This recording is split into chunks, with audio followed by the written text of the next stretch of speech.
Hey everybody, this new live stream is based on this article that appeared very recently, and it is entitled, as you can see, James Chang, Berkeley Aid Rises Above Bad News Drive.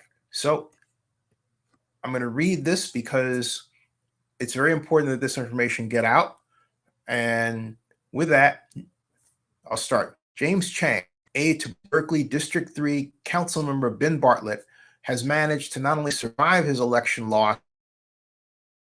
student Celia Lunapara, as well as an alleged illegal smear by a local news, but become recognized as expert in housing policy.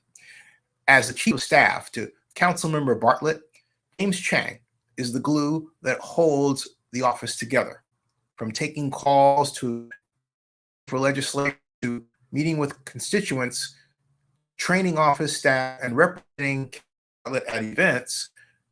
You all get it done, marvelously effective, all-purpose staffer that most of the time does not get the he is due. That's Chang. James Chang's value to the community is evident in a constant way voters and spent countless hours hearing their concerns. In fact, the only reason Mr. Chang didn't win the election, his challenger was a Cal student and had the help of many therapists and students in the Daily California. The new District 7 council member, Cecilia Lunapara, was one of many students who paid into the news 90,000 of new students, of people, many of them students, excuse me. It's no surprise that she gained more student votes. James Chang was considered an outsider, even though and a new graduate of the UC Berkeley Haas School of Business. But since that election loss, unfair and arguably not treatment as nonprofit news organization is prohibited from endorsing unfavorably about candidates.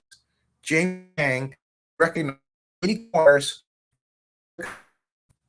for public. Recently, Michael Smith, and Nikki Page wrote this. Is a dedicated public servant who truly cares about the well-being of our communities. He has been a staunch advocate for affordable, working closely with Councilor Bartlett to create affordable housing in South Berkeley.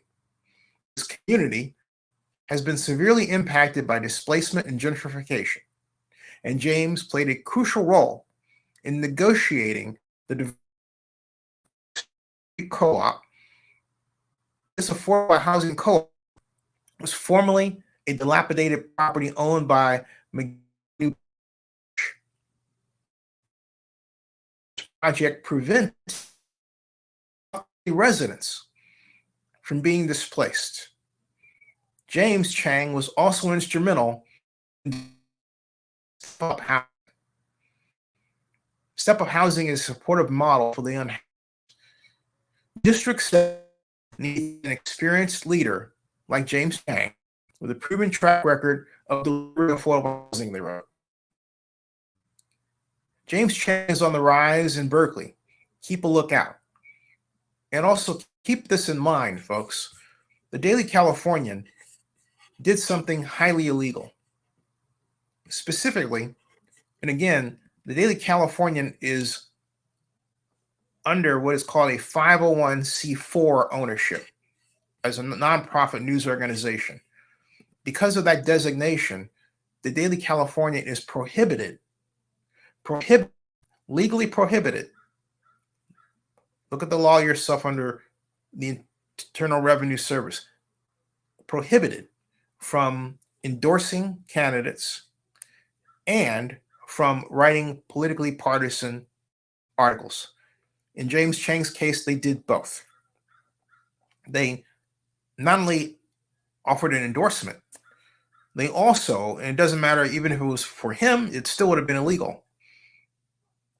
The simple fact of the matter is that they also went and wrote an article about a salacious accusation, and they allowed it to drop on election day, knowing that its impact against him would be negative, knowing that they could influence by that action the outcome of the, even though some would claim it was already decided because of the fact that Ms. Luna Parra had the support of the Cal student body, even though in total the votes weren't a lot at all, minuscule.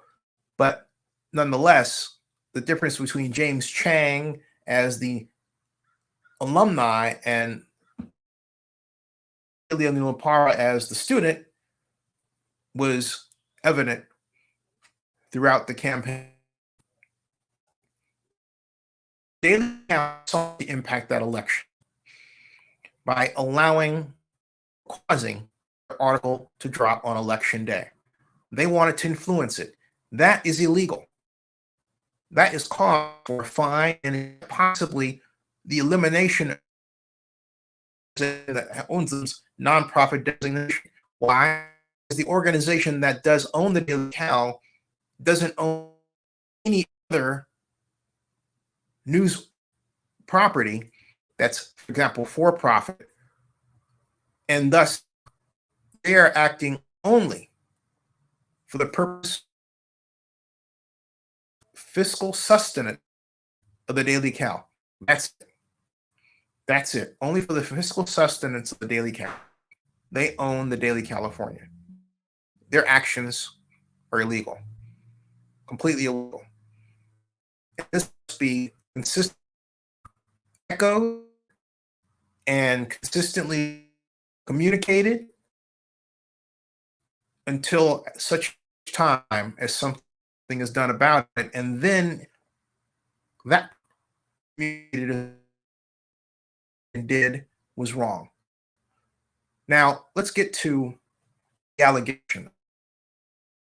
I will only say this: Mr. Chang has secured some time ago that what he is accused of doing by the Daily California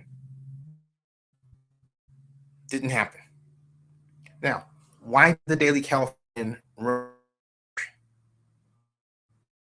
Simply because they didn't want to appear to be wrong. When in point of fact, everything the Daily Californian did was wrong and illegal. Subscribe to Zenny62 on YouTube and bookmark oaklandnewsonline.com.